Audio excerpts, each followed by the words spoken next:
doing what's fair. This is a very fair thing. This should have been done a long time ago. The U.S. president, who's largely gone after Canada, Mexico, and China, now says he's targeting everyone. European Commission President Ursula von der Leyen, as per our sources, will seek assistance from Prime Minister Modi to enforce sanctions on Russia when the two leaders meet. EU to seize the great opportunity brought by Trump's 25% tariffs is shaking up the global trade landscape like never before. Imagine this. The United States is stepping back from the World Trade Organization, allowing the biggest players, especially the USA, to dictate the rules of international commerce. The European Union was formed in order to screw the United States. That's the purpose of it. And they've done a good job of it, but now I'm president. This bold move has sent ripples across the globe, and today we're diving deep into how this is transforming the trade dynamics, especially for the European Union and the United Kingdom. With the pandemic and the Ukraine conflict creating chaos in global trade, the scene is being completely redrawn. The USA's protectionist stance and aggressive trade tactics have pushed the EU to look for new, stronger alliances. Enter India. Our top leaders from the European Union have arrived in India on a two-day mission to broaden trade and diplomatic ties in the face of growing US protectionism. A powerhouse with a swiftly expanding economy, a massive market, and a strategic position, the negotiations on an India-European Union free trade agreement are progressing rapidly, and if finalized, this deal could significantly shift the balance of global trade. India's booming economy, teeming with hundreds of millions of consumers and a vibrant market, is positioning itself as Europe's new gateway. But what does this mean for global trade? Is India truly the game changer that Europe is banking on? And why is India so pivotal in the EU's revamped trade route? Let's break it down. Under the Trump administration, the USA has disrupted the global trade order with hefty import tariffs and trade wars. These policies have forced the EU to pivot towards emerging markets like India. One of Trump's key strategies includes implementing universal tariffs on all USA imports. He famously declared tariffs as the most beautiful word in his dictionary, claiming they would rejuvenate the American economy by bringing back businesses that had left the country. Trump also directed his economic team to retaliate against nations imposing tariffs on USA imports. Prices go up. Excuse me, we haven't asked you to speak yet, please. Just doing what's fair. This is a very fair thing. This should have been done a long time ago. He's been very nasty. It's just been, they haven't treated us properly. Additionally, he aimed to dismantle non-tariff barriers such as vehicle safety regulations and value-added taxes that disadvantaged American cars. While tariffs once played a significant role in USA's tax revenues, their contribution has dwindled in recent years. Economists warn that Trump's policies could fuel inflation, as businesses absorbing tariffs would pass on the costs to consumers. In response, global trading partners might impose counter-tariffs targeting USA exports like agriculture, energy, and machinery. This tit-for-tat could escalate into a full-blown trade war, injecting uncertainty into the global market and unsettling businesses and investors alike. Amidst this turmoil, Indian Prime Minister Narendra Modi met with Trump in Washington. So this is for you, and say something, and you are great. So you can say. Thank you, thank you, thank you.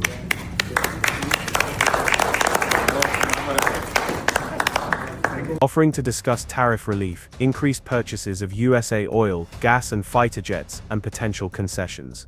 India, holding the highest tariffs on USA exports among major trading partners, faces trade tensions with the USA but also holds a strategic opening for the EU.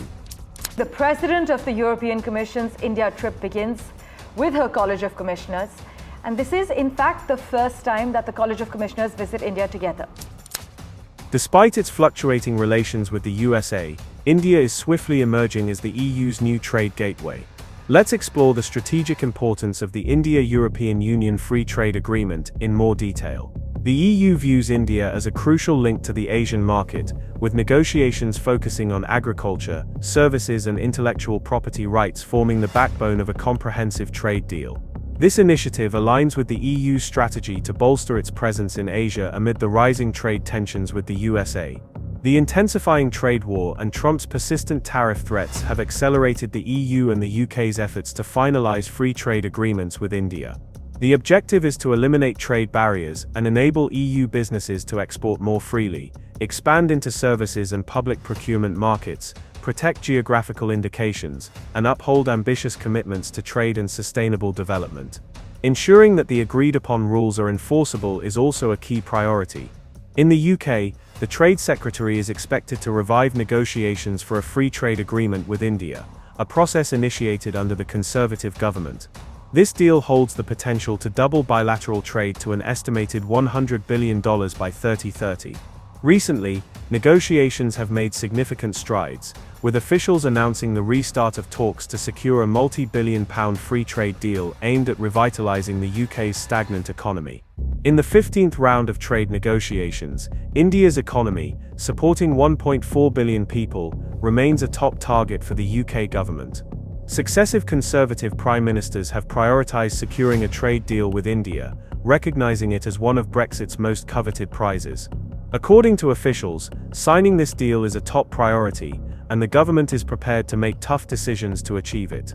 Despite changes in trade secretaries, the commitment remains strong, as British businesses eagerly await a tangible trade agreement that can help reduce costs, grow their operations, and expand into India's vast market. Forum IGF is a great platform to bring the vast Indian subcontinent opportunities into the UK. We've worked with them as Standard Chartered Bank on various occasions, and this is not the first time that we're partnering with them. So very proud to be alongside them. Sif Malik, CEO of Standard Chartered, a company with over 160 years of operations in India, emphasizes the significant opportunities a trade deal offers. Whether it's better access to India's expanding consumer base, opportunities for manufacturing, infrastructure and innovation cooperation, or collaboration in financial and professional services, restarting trade negotiations could unlock even more trade, investment and prosperity along the UK-India corridor. The UK and India rank as the 6th and 5th largest global economies respectively, with their trade relationship valued at $41 billion. India is projected to become the world's third largest economy by 2028. The economy is doing well. I am more optimistic today about India as a whole, economically, than I have been for a long time. Yet it remains a notoriously tough negotiator in trade talks. The Narendra Modi government recently signed a £79 billion deal with the European Free Trade Association, a group including Norway, Switzerland, Iceland and Liechtenstein, concluding negotiations 16 years later. As part of this deal, the UK sought lower tariffs on goods like cars and whiskey, and greater access to the Indian market for British lawyers and financial services firms. In exchange, India wanted expedited processing for its companies to send workers to the UK. One sticking point was that Indians working temporarily in the UK on work visas had to pay national insurance despite being ineligible for UK pensions or social security benefits. Additionally, India requested an exemption from the UK's planned carbon border adjustment mechanism, a tax on imports of carbon-intensive goods such as steel, glass and fertilizers, arguing that as a developing nation, it should be exempt. Any decision to exempt India from this carbon tax would be controversial, as the plans aim to reduce emissions and support UK steelmakers by leveling the playing field with countries imposing lower or no carbon taxes. Recently, several life sciences and technology companies have ramped up their exports to India. In total, nearly £17 billion worth of goods and services were exported to India by UK businesses in the 12 months up to September 2024. British companies exporting to India include Radio Design based in Shipley, West Yorkshire, which has opened a manufacturing facility in India, and technology company Maros Evans Group, which has established its global technology operations in Mumbai. Additionally, Appliances, a Coventry-based technology firm providing internet-based education services, has developed a pilot app for use in around 5,000 Indian schools. Reynolds highlighted that technology and life sciences are two major growth sectors for the UK, with exports to India expected to be worth tens of millions of pounds to the UK economy. As India's economy continues to soar, it is becoming the new epicenter of global trade. With a population exceeding 1.4 billion, India is the world's largest democracy, and over the past decade, its integration into the global economy has been accompanied by substantial growth. India is now recognized as a global player, one of the fastest growing economies, and is on track to achieve high middle-income status by the centenary of its independence. The country is also committed to addressing climate change, and aims to reach net zero emissions by 2070.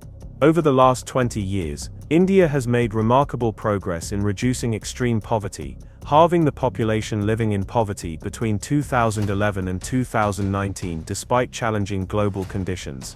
Currently, India remains the world's fastest-growing major economy, expanding at a rapid 8.2% in the fiscal year 2030-2024. Government initiatives are underway to revive the manufacturing sector by enhancing the business environment, developing logistics infrastructure, increasing tax efficiency, and rationalizing tax rates. India has also taken steps to reduce trade costs and improve competitiveness by formulating a national logistics policy and building both physical and digital infrastructure. However, its return to protectionist measures, particularly in tariffs and non-tariff barriers, has impacted its role in international trade. A three-pronged approach, further lowering trade costs, reducing trade barriers, and deepening integration into global value chains, could help India achieve its ambitious target of $1 trillion in goods exports by 2030.